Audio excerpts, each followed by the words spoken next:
106 ವರ್ಷದಿಂದ ಭೂಮಿ ಅಕ್ರಮ ಮಾಡ್ಕೊಂಡಿವೆ. ನಮಗೆ ಎಷ್ಟು ಅರ್ಜಿ ಕೊಟ್ಟರು ಮಾಡ್ಕೊಡ್ತಾ ಇಲ್ಲ. ಅದಕ್ಕೋಸ್ಕರ ನಾವು ಗಲಾಟೆ ಮಾಡ್ತೀವಿ, ಬಿಡೋಲ್ಲ.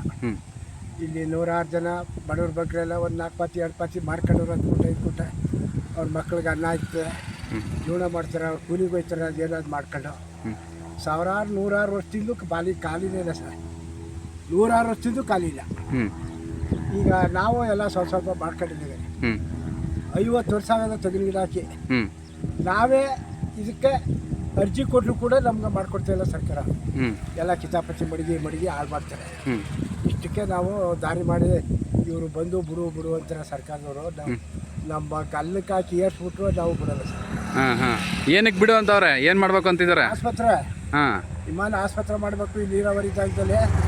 ಅದಕ್ಕೆ ನಾವು ಹೇಳ್ದು ಹೋಗಿ ಮಾಡಿ ಬೆಟ್ಟ ಗುಡ್ಡ ಪಕ್ಕ ಗೆದ್ದಲು ಭೂಮಿಲಿ ಈ ನೀರ ಜಾಗ 12-20 ಗಂಟೆ ನೀರದ, ರೈತರಿಗೆ ಅನುಕೂಲ ಅದ. ನೀವು ಯಾಕೆ ಬರ್ತೀರಿ ಇಲ್ಲಿಗೆ? ಇಲ್ಲಿ ಆಗಲ್ಲ ಆಸ್ಪತ್ರೆ ಮಾಡೋಕೆ ಅಂತ ತಡಂಗ್ ಮಾಡಿದ್ವಿ ಸರ್. ಅವಾಗಲಿಂದ ಬಂದಿದ್ರ ಅಧಿಕಾರಿಗಳು? ಬಂದಿದ್ರು 2 ಸಾರಿ.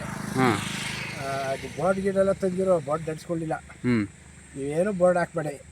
ಸದ್ಯ ಅರ್ಥ ಸರ್ವ ಮಾಡಿದ್ದಾರೆ, ಸರ್ವನೂ ಸರಿ ಇಲ್ಲ ನಿಮ್ಮದು, ಬೈತಾರೆ. ಎಷ್ಟು ಜನ ರೈತರು ಕೆಲಸ ಮಾಡ್ತಿದ್ದೀರಾ ಸರ್ ಇಲ್ಲಿ? ರೈತರು ಸಾವಿರಾರು ಜನ ಕೆಲಸ ಮಾಡ್ತಾರೆ. ಏನೇನು ಬೆಳೆ ಬೆಳಿತೀರಿ? ಅದೇ ಭತ್ತ ಕೂಲಿಗೆ ಹೋಗ್ತಾರೆ, ಈ ತೆಂಗಿಗೆ ಹಿಂಗೆ ಹಾಕೊಂಡವ್ರೆ. ಮತ್ತು ನಾವು ಒಂದಷ್ಟು ಅಡಿಕೆ ಹಾಕಿವಿ. ಈಗ 25 ಲಕ್ಷ ಖರ್ಚಾಗಿದೆ ಇದಕ್ಕೆ. ಭೂಮಿಗೆ ಮಣ್ಣು ಹೊಡೆದು ನಮ್ಮದು ಹಿಡುವಳಿ ಜಮೀನು, ಅದು ಸರ್ಕಾರಿ ಜಮೀನು ಅಂತ ಕೊಟ್ಟವ್ರೆ. ಅವಾಗ ಸಾಹೇಬ್ರದ್ದು.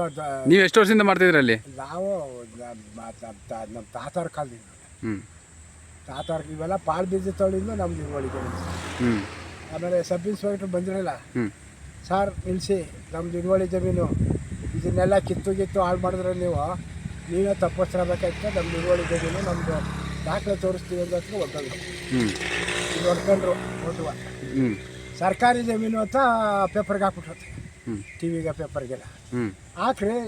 ಇನ್ನೂ ಒಂದು ಸರಿ ಹಾಕೊಳ್ರಿ, ವರ್ಷಕ್ಕಂಟು ಹಾಕೊಳ್ರಿ, ನೀವು ಅಲ್ಲಿಗೆ ಬಂದಾಗ ನಾವು ದಾಖಲೆ ತೋರಿಸ್ತೀವಿ ಅಂತ ಅಲ್ಲಿ ಸಬ್ ಇನ್ಸ್ಪೆಕ್ಟ್ರಿಗೆ. ಈಗ ಏನು ಹೇಳ್ತೀರಿ? ಈಗ ಸರ್ಕಾರಕ್ಕೆ ಏನು ಮನವಿ ಮಾಡ್ತೀರ?